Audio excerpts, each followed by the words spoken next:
اليهود. السلام عليكم.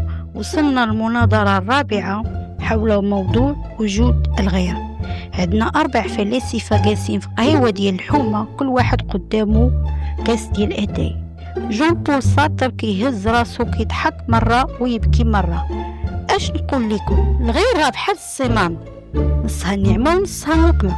الغير هو الجنة والجحيم معا. فريدريك هيجل كيشرب اتاي وكيهز صبعو. من الغير راه انت ما كتعرفش راسك، بحال السيد والعبد، خاصني نعرفك باش نعرف شكون انا. روني ديكار كيضرب راسو بشويه وكيتمتم، مالكم مقلقين، انا غير كنخوي راسي وكنفكر وعرفت انني موجود. الغير ما عندي ما ندير بيه باش نعرف راسي. مارتين هيدغر كيشوفو من تحت الحاجب ديالو مكشر.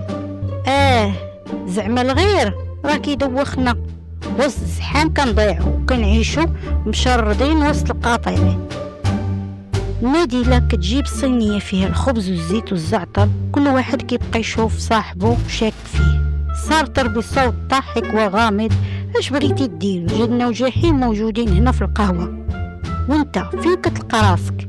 محتاج الغير ولا باغي تعيش بوحدك؟ كتب لينا رأيك في الكومنتات.